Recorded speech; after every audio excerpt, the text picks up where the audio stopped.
bid you good day. On this day, in particular, I choose to offer to you some simple words already in your vocabulary. Perhaps you will say, well, here is a topic I already know very much about. No news here.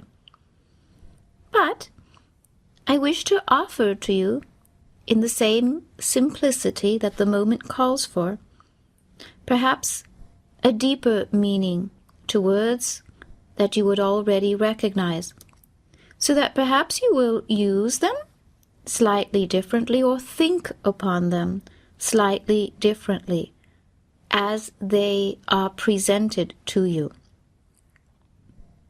These words offered to you in this English language, you will easily be able to translate into any other native language, for every language has very similar words, and more than likely similar meanings.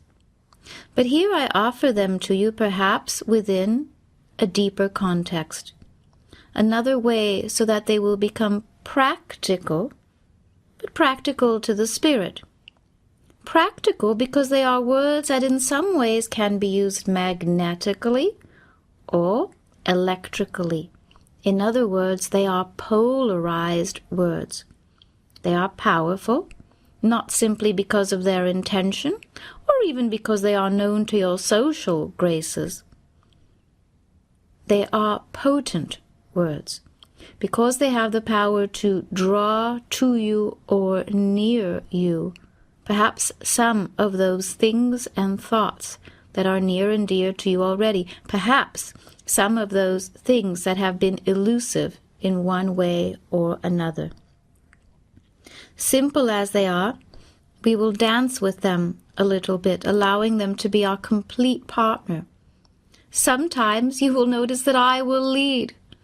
Other times you will see that Gaia follows, allowing the words themselves, their beauty, their poetic nature, their practical, potent nature, to lead in the dance of life.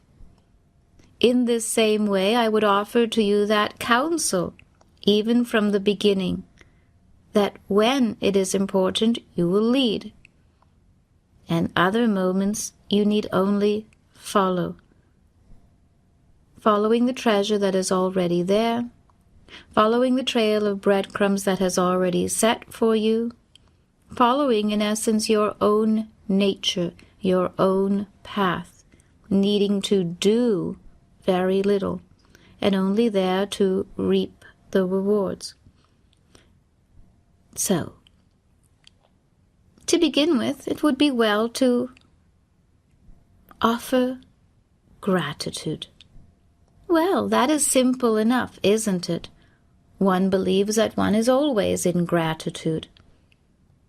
But gratitude has a very unique understanding of itself. Gratitude knows that all things are already present. So gratitude comes not after the fact, but before the fact. Sometimes, as you use the word, you would find that you receive something, a gift or something hoped for, and then you are in gratitude. Or in some ways you have been taught, to be in gratitude all of the time, so that you will always be in a receiving nature. But this is forgotten or left by the wayside. It is difficult to feel in gratitude all of the time, particularly when one is involved in the daily stresses of life itself. However, as I have said, gratitude precedes almost everything. Gaia, the earth, is in gratitude all of the time. Is it in gratitude for poverty? No. But it is in gratitude that the earth is always able to surmount poverty, and that, because it is always present, precedes poverty.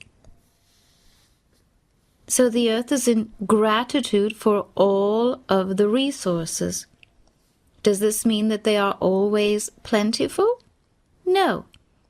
However, to understand gratitude knows that the resources themselves are always bringing themselves forward, creating and co-creating themselves.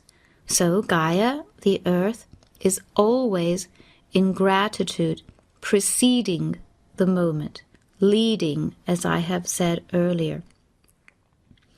Once you can understand how gratitude works, for there is a science of gratitude itself, you can begin to use it in a practical way. It is not exactly a tool, it is more a statement of fact. Gratitude is because you are. You are because gratitude exists in the universe. Gratitude then is the understanding that one is always receiving, always capable to receive, and in fact always capable to shift or to change one's awareness from something to some other thing, from yes to no, from visible to invisible. Gratitude allows you to always know that there will be a tomorrow. If you did not understand gratitude, tomorrow, in fact, may not come. Tomorrow does not come simply because science dictates it. It comes because there is an expectation of it. It comes because the earth is in gratitude for humanity upon it, and humanity in turn expects there to be a tomorrow, expects there to be a new idea. Are gratitude and expectation linked then?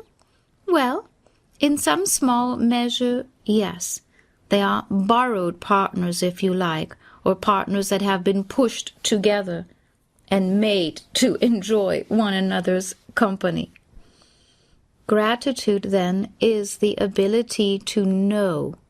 It is the wisdom behind receiving. Gratitude knows how to receive. Gratitude knows where the receiving will come from. Gratitude does not need to look to see where that something will manifest or from what direction it is coming. It simply is the knowingness or the science of knowing that all things are possible, that all things already exist, and that in gratitude, in essence, they travel faster. So when you are in the science of gratitude, the polarity that opposes gratitude becomes smaller. Why?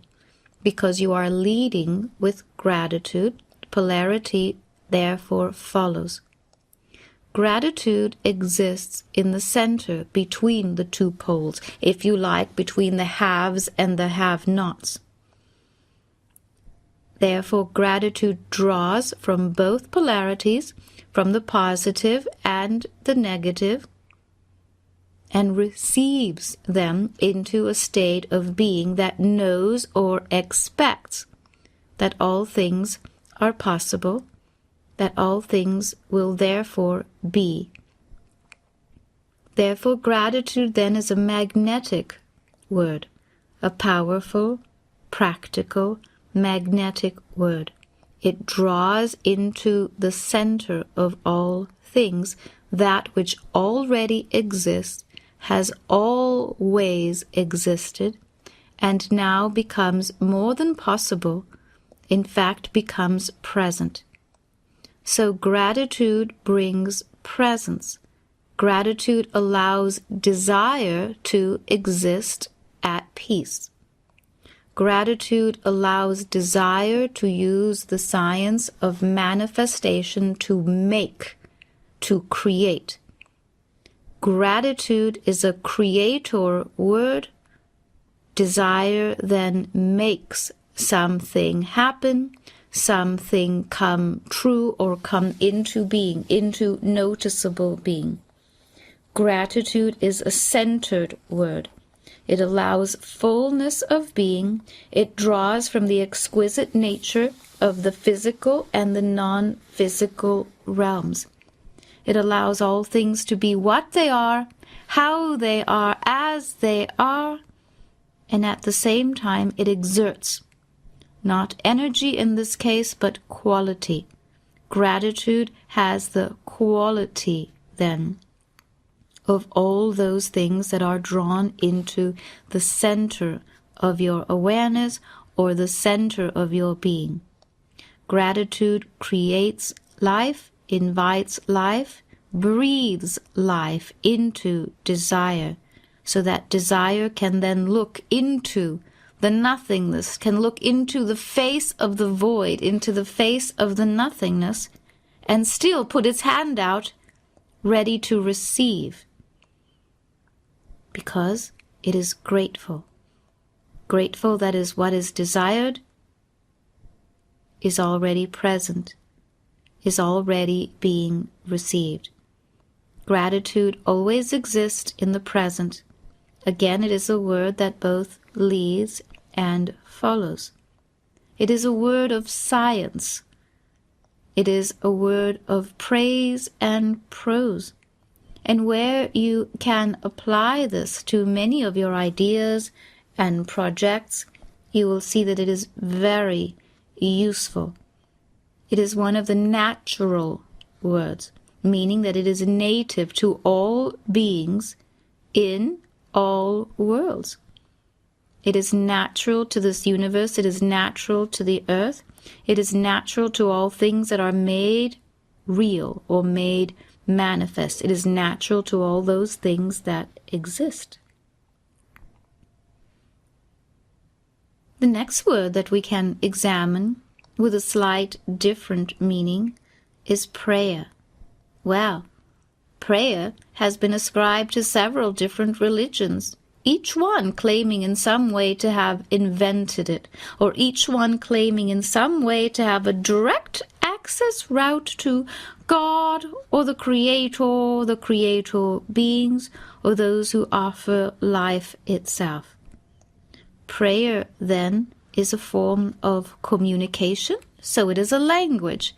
We may call it its own language, a language that also then is common to certain religions. It is also common to beliefs and to thought, and at the same time it is a potent word. It has a certain charge to it. There are those that believe in prayer and those that do not, those that readily acknowledge it and those that in their own way would reject it altogether. Well, prayer is no more than a language for the inner mind or the higher self to speak to all of its other aspects that feel as if they have been left behind. Prayer is not simply communication to God.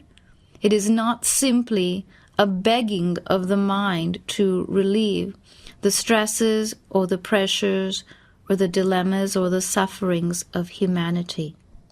In fact, prayer is a very powerful way to commune with what is just beside you, unseen. It is a way to also draw to you all that you desire by sending forth not simply a message, but a frequency. Prayer has a very specific frequency, a very specific vibration that transmutes almost everything. There are those that think of prayer as an SOS, save me, please. When things become truly uncomfortable, then they will turn to prayers. Well, it is much more than that. But why? Why do you believe that those who do not pray or do not believe in prayer, in just such moments of difficulty or turmoil, even they will turn to prayer? It is because in that moment the soul is able to remind the being or link with the being and the mind and say, here is the quickest way out of this or through this. here. Link this with that. Link the visible with the invisible. Communicate in the simplest, dearest, and fastest language. The frequency, the vibration of prayer. It is a language that supersedes all other languages. It belongs not to religion at all. It belongs not to one God or others, even to one world or other worlds. Prayer is a language for those who seek to draw to themselves a solution, an understanding, an undertaking. Prayerful words, then, when enacted properly, which is to state them, in other words, not to be the beggar on the stool, it is in essence to draw to oneself what is most potently aware, what is most needed, what is most wanted, what will draw the quickest route in all ways and to all things. While you may direct your prayers to God or more than one God, to the angelic kingdom, or to those whom you find both sane and heavenly, prayer is more than that again. It is the communion of that which is with that which is not. Therefore, it is the quickest way to unite all things separate. It is the quickest way to gather into the basket of life or into the heart's awareness all those things that have been omitted. It is the quickest way to open the gates, to open the prison, to unlock the cell. Prayer allows all things to order themselves or reorder themselves very quickly. A prayer, then, is not only a call to the holy, it is a call that says undo, do again. Out of chaos make order. Out of all that seems truthful but is not, restore truth. It is the way to impress upon God's essence or eminence all those things. It is to reset the clock, or to reset the hand of God, if you will call it, or the word of God. Prayer restores intention. It restores integrity. It draws to itself its own. When a being places oneself into the prayerful mode, all is reset in the moment. Dignity is restored in the moment. And so personal prayer restores that which is the soul's deepest connection with the being, with the self.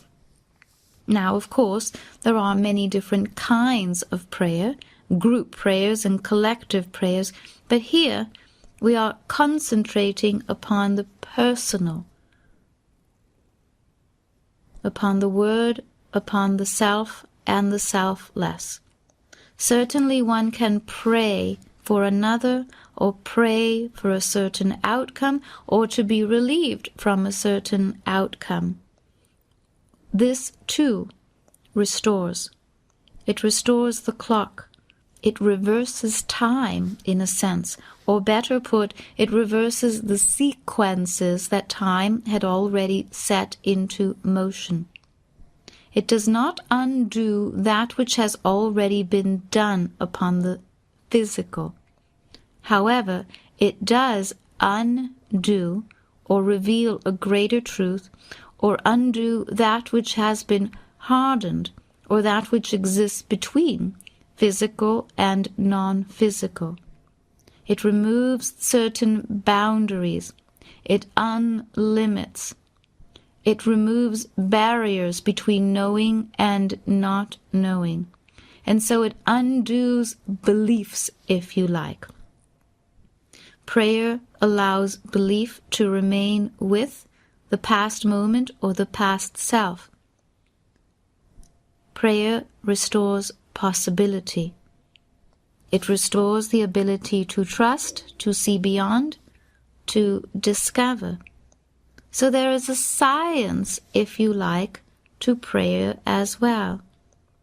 It can be proven effective in all of the ways that I have described, which is not the same as to say it is only true if you can prove a certain outcome.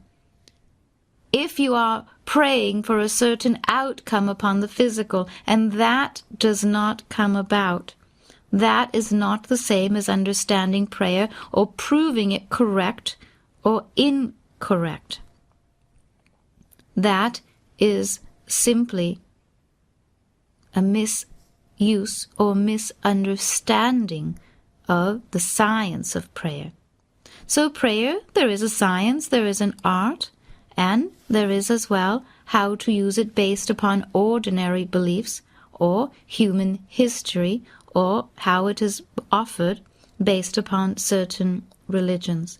In this case, then, we offer it as a system, a multi-layered system of communication where one can reveal to oneself a greater truth, setting it free from a lesser truth, where it can be revealed.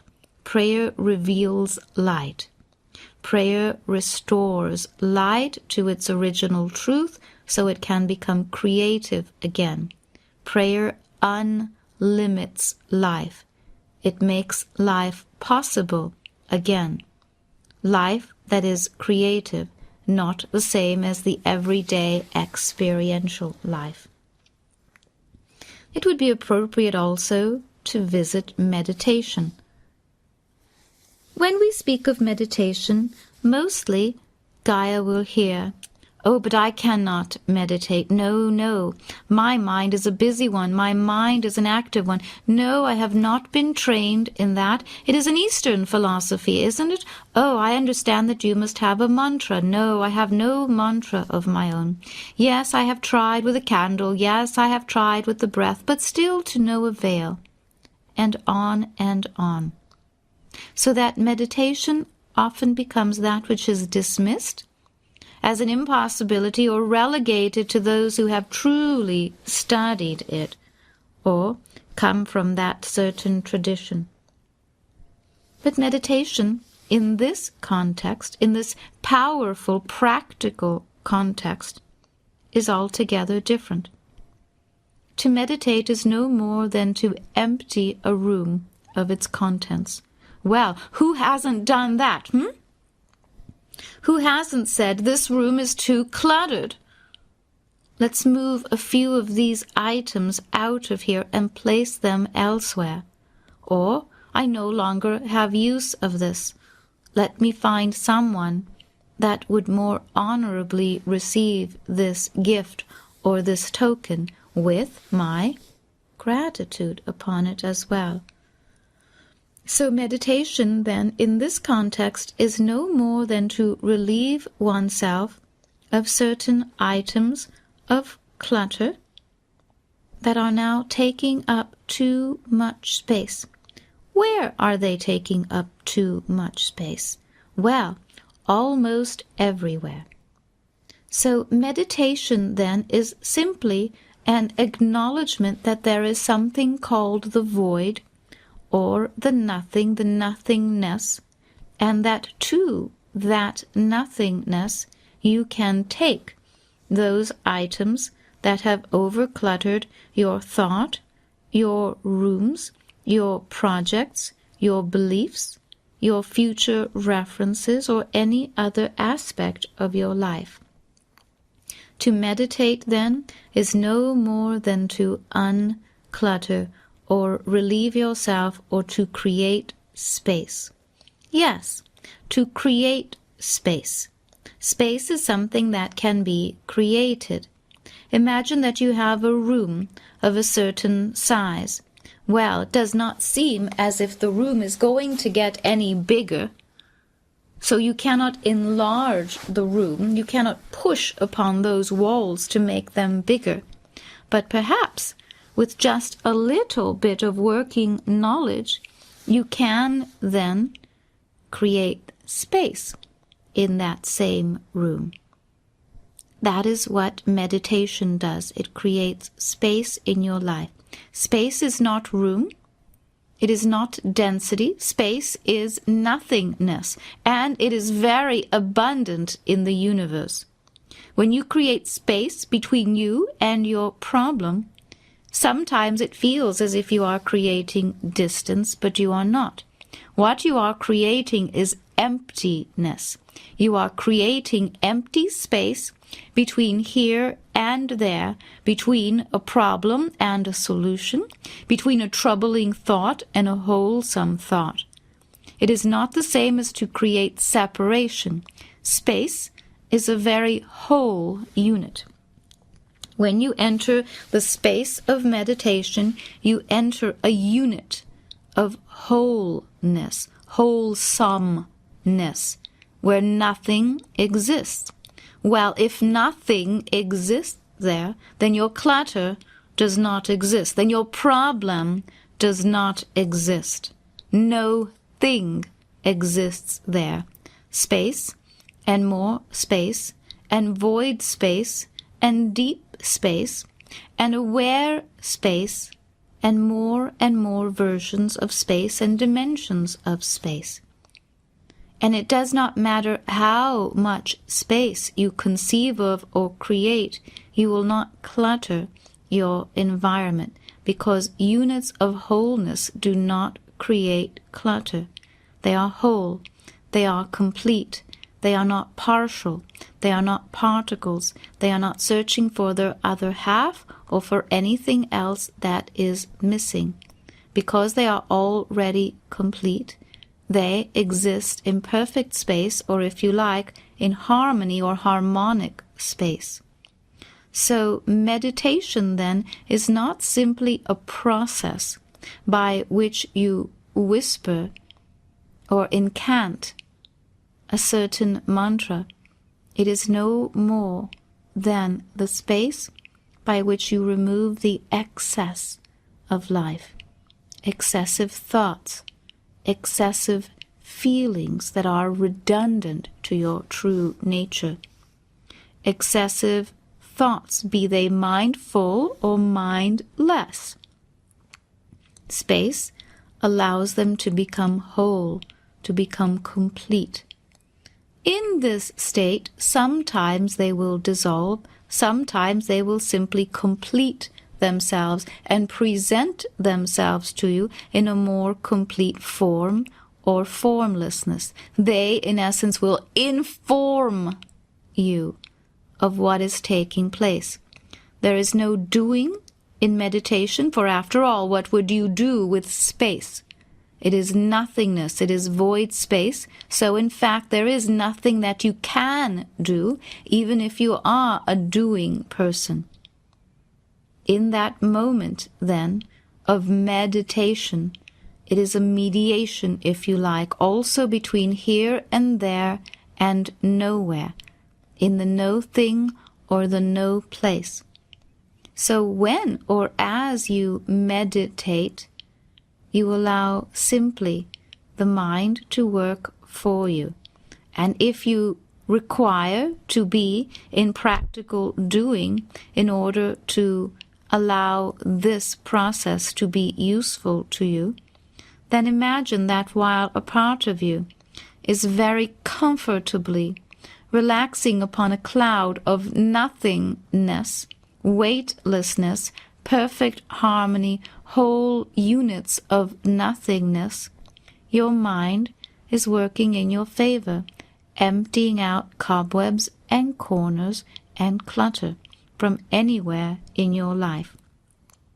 You do not need to do anything other than that. You do not need to slow your thoughts nor empty them, though you may feel that that is taking place. If you require something else to do with your being, then allow, if possible, the process to slow motion in one, while the aspect of the mind then removes, 1 by 1 or 10 by 10, the clutters and complications of life. In wholeness, in nothingness, they do not exist. They have no meaning.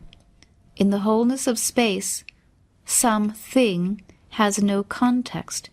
In the nothing, in the no thing, it requires nothing. It requires no thing. Therefore, those complications or clutters of life cannot exist there well. All on their own, they will begin to dissolve. Therefore, do not be concerned whether you know how to meditate, or what forms of study it has given to you, or what techniques you have brought about. Certainly these will serve you, and very well. However, you need only believe, if you like, in the nothing, or in layered versions of nothing, and that will suit you well enough. It is well to consider, then, the subject of abundance as well. This is one thing we have touched upon here and there. What is abundance, then? What is naturally abundant? All things. Just as moments ago we have spoken of the no thing, then it would be appropriate as well to notice, bring forward, the all things. And that is what abundant nature is. Those things that are always possible. In order to have abundance does not mean that you must have a multitude or many of something. To be in abundance or have abundance is simply to know that there is an unlimited supply. Where is it? Well, somewhere. It is always somewhere, or it is always available. To be abundant, do you always have to have that something or much of it gathered? No. Because I tell you that humanity, for the most part, believes in lack much more than it believes in abundance. If you will have 10 of something, is that abundant? No. You would say it is just enough for now. 20 would be better, because 10 will only last so long. Then I will have to replenish it. 10 is a good supply, you will say. If you had 20, would you be abundant? Yes, it is abundant. But if I will need to lend some to someone else, then already I can see that I may not have enough for myself. So abundance, you see, is something that is very difficult for humanity to come by. It is not something that can be numbered. It is relative. Sometimes it seems present, but like all things, it is very elusive.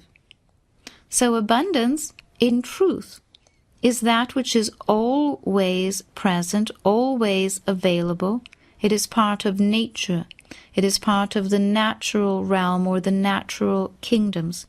Abundance tells you that tomorrow there will be more or there will be less, but there will be. It is the field of possibilities. It is that which is always present, always creative, always able to be what it needs to be, to make and to remake itself. If there is an abundance of trees, will there always be trees? No, not necessarily, but there will always be the possibility that trees can exist and in fact today do exist.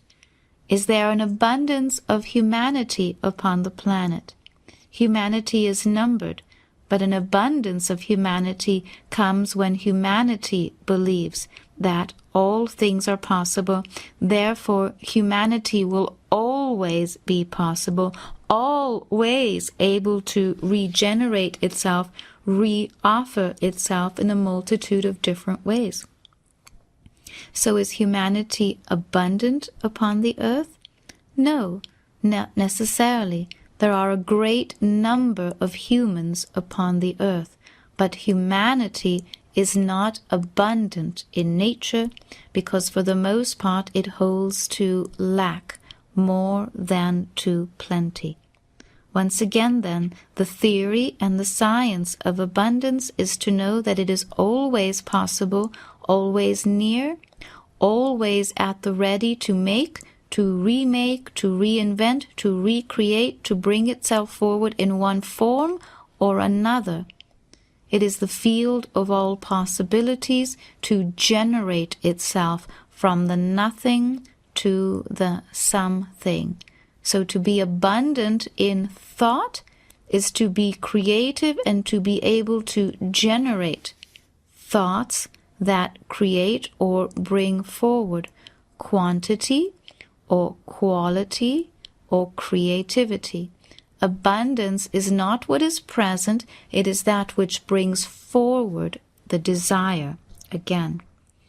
With this understanding, it is a path. Abundance brings that which you want or need or desire.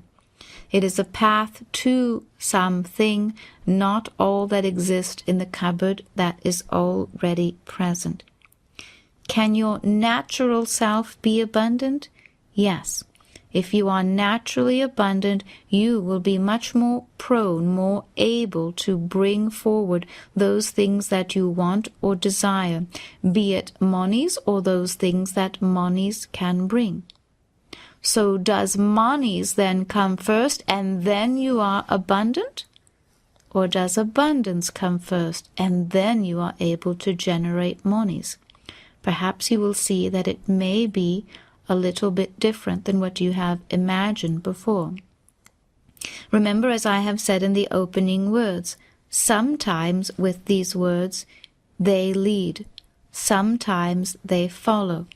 It is not simply a matter of context, it is a matter of science.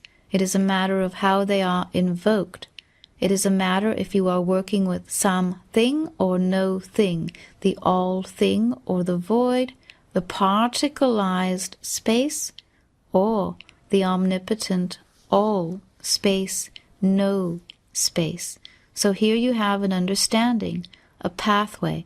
Yes, we are describing in essence how to walk very stably upon the edge of a knife. Not because it is a sharp blade, but because it is so perfectly contoured that all things are possible. As we continue then, perhaps we will speak for a moment of grace. Grace is that which allows you to receive those things that you would not otherwise receive. Grace allows you to bypass anything in order to arrive at a place or a conclusion, an understanding or a benefit or a gift or what it will be. In essence, grace exists in a certain corridor outside of time. Grace allows you to open one door, go through it, and find yourself in a complete different dimension or a complete different thought. It is a way of going not from here to there, but from here to a perfect here, or from there to the next available there. It is a bypass. And in order to exist in grace or work with grace, you must have assistance. So there are those who work with you either in and through the soul or in and through your own being. Grace stands apart from polarity. Grace is one of the few forces of nature, yes, it is indeed a force, that does not require negative or positive poles in order to be whole. It exists beyond it, or better put, it contains already both poles. Similar to desire and intention, grace belongs to another dimension, and yet it is one that can be accessed from the third dimension or from those that have your understanding. Grace allows you simply to move beyond the logic of understanding, or the realm of the mind, or even the realm of emotion. It weaves these together if possible, it sets them aside altogether. In the same way that you cannot quite understand the dream state, what it is like or the symbolic nature, grace is also less understood. It is ascribed at times to the realm of the angels because, for the most part, it is less understood. Well, it must be angelic then. It must be something that is bestowed upon you. Well, yes, it can be that way as well. But it is a soul's choice. And the soul understands how to move through space without needing to use polarity. Imagine if you could move through space or bilocate, as you already know that you can, without needing first to board a plane and to present a ticket or a passport in order to ride from here to there. That is what grace does. It undertakes all of this on your behalf.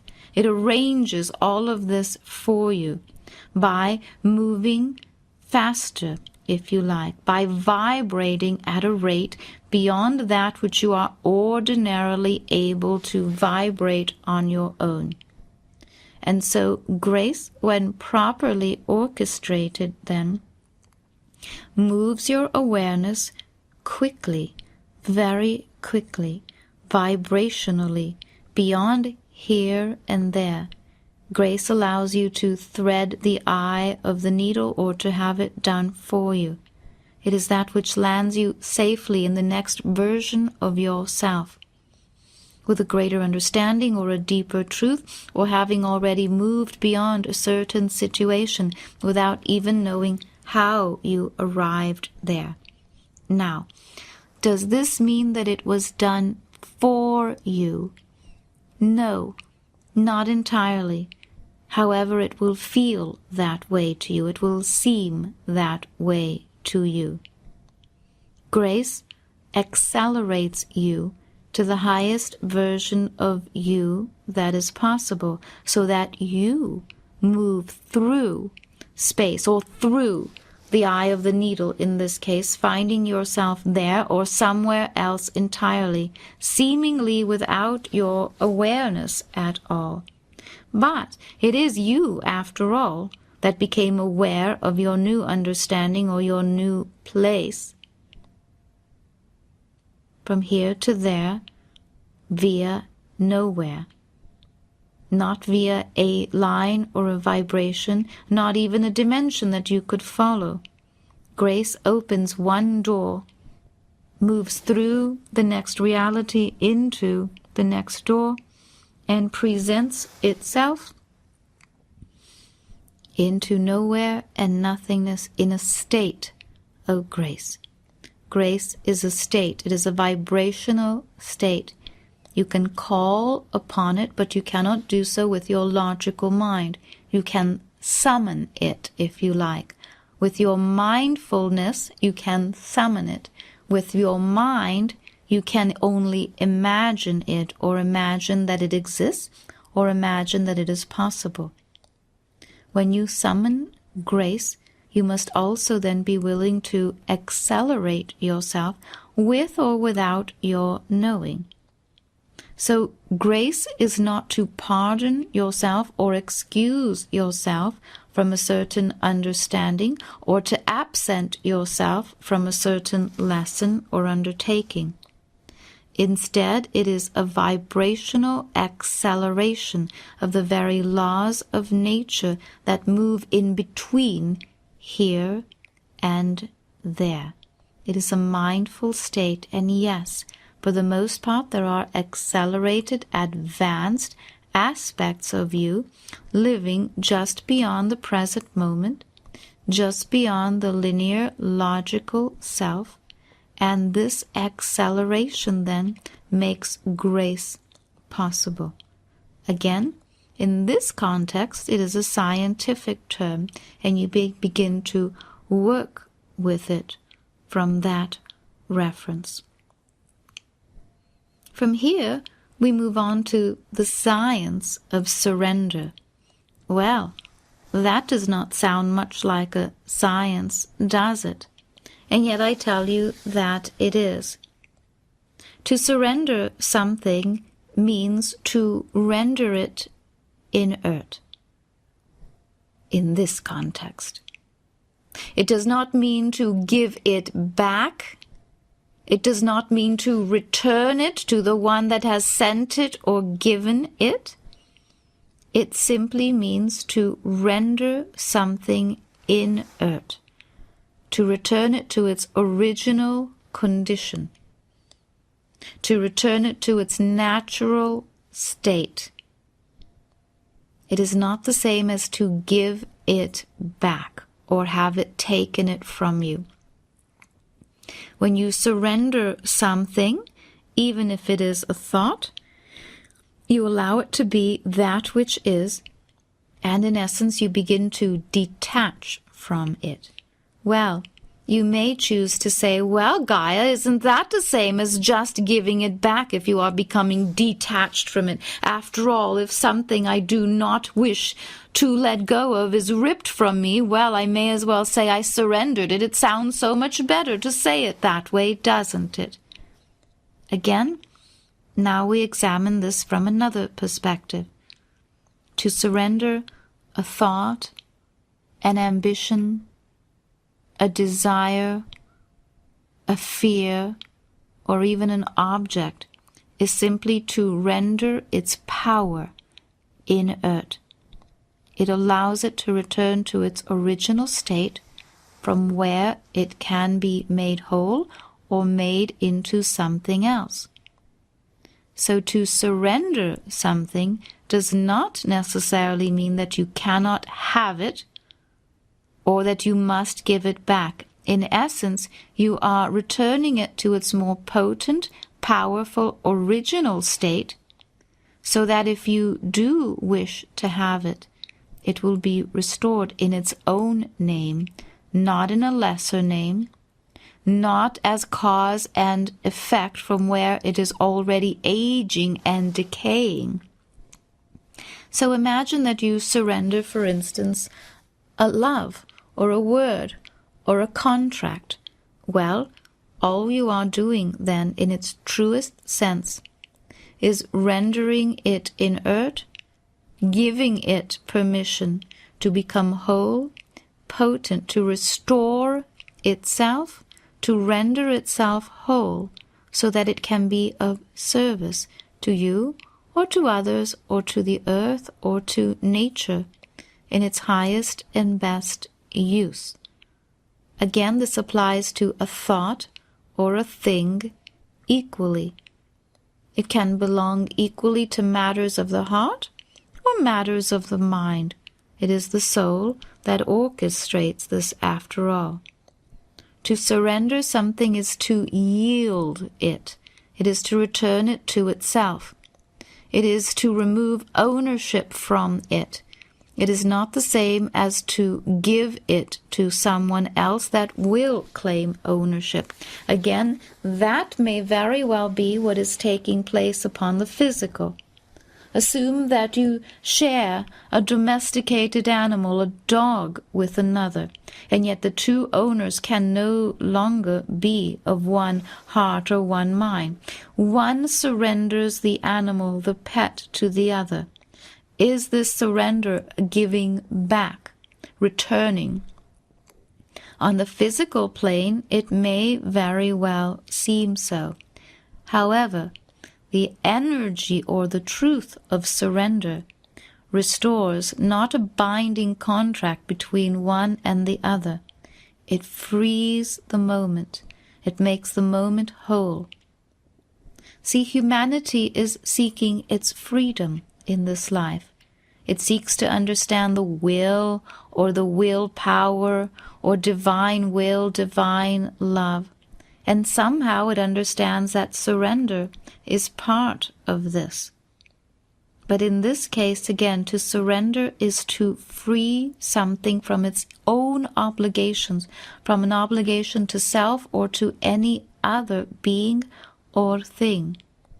It renders inert anything that may have become, for instance, caustic, anything that has influence upon or over something. To surrender removes the power of something.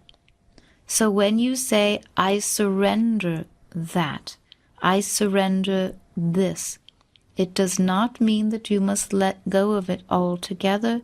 It means instead that you are, in essence, giving it to the field of pure potential so that it can become whole, so that if it is to be yours, it will then take on a higher form, a greater awareness. It will then become even more valuable. And of course, then it would be appropriate not to guard it so dearly that it becomes trapped yet again. Sometimes a thought or a thing must be surrendered many times until the process is complete. With each of the surrenders, it becomes more whole. It becomes more potent or more pure in terms of potential. It becomes more free. It does not always take place in the moment or on the first instance, for surrender is something that humanity is still understanding.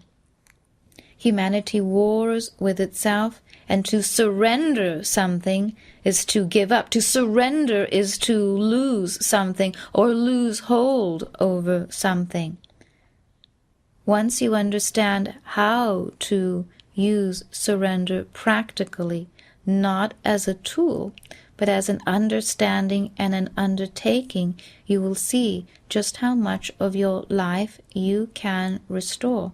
Whether it is a cell within your body, a thought within your mind, a thing that is precious to you, or even something greater than that.